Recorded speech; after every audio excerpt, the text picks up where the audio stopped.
तो आप जान ही रहे हैं कि पतरातू में गोड्डा की बच्ची का शव मिला है।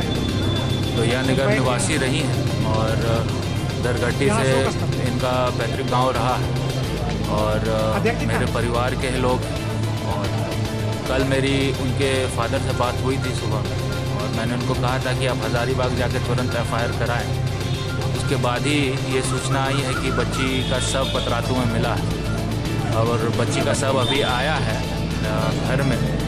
और हम लोग यहाँ पर सब एकत्र हुए हैं, सारे समाज के लोग हुए हैं गोड्डा में, चाहे वो बनिया हो, चाहे वो ब्राह्मण हो, चाहे वो यादवंशी समाज के लोग हों, चाहे वो कोई भी वर्ग के। और हम लोग यहाँ से सबको भागलपुर के लिए यहाँ से रवाना कराएंगे। और इस बीच में हम लोगों ने कहा है कि जिस हिसाब से लगातार रेप की घटनाएं बढ़ रही है वो चिंताजनक है और सरकार को गंभीरतापूर्वक इस पे काम भी करना चाहिए। आपको याद होगा कि साध्वी के साथ रेप जब हुआ था यहाँ पर, उसके बाद ओरमांझी की घटना हो रेप की, चाहे दुमका की घटना हो रेप की, और जब गोड्डा में आज मर्डर हुआ है उसके बाद पुष्टि होगी कि क्या एक्चुअली बच्ची के साथ हुआ था।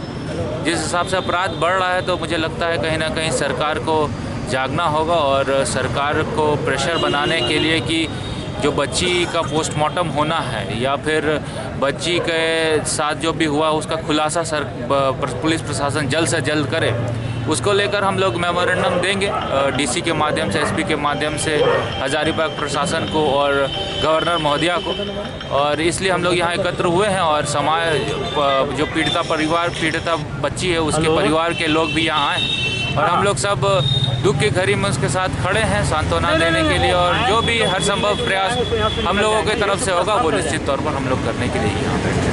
क्या सर झारखंड में इस तरह जघन्य अपराध कब तक रुकेगा इस चीज़ का अपराध को लेकर? देखिए अपराध तो टोटली आप देखिए कि जिस हिसाब से 2019 के बाद सरकार बनी है तो एक अपेक्षा के साथ बनी है, लेकिन आपराधिक गतिविधियाँ महीने दर महीने झारखंड में बढ़ी है जो एक चिंता का विषय है।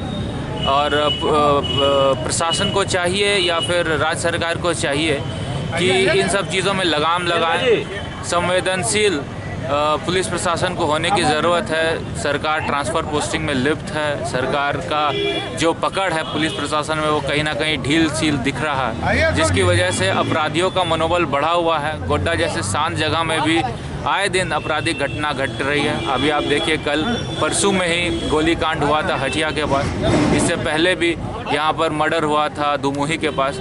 तो ये सब चीज़ चिंताजनक है और इस चीज़ में हम लोग राजनीति करना भी नहीं चाहते हैं क्योंकि परिवार के लोग दुख और संवेदना में अभी अपनी जो उनकी अवस्था है वो ठीक नहीं है। तो हम लोग चाहते हैं कि परिवार के लोगों के साथ खड़े रहें और जो बच्ची है उसके साथ न्याय हो, दूध का दूध, पानी का पानी हो, जिसको लेकर हम लोगों ने कहा है जैसा मैंने कि हम लोग ज्ञापन भी सरकार को और राज्यपाल महोदया को सौंपेंगे।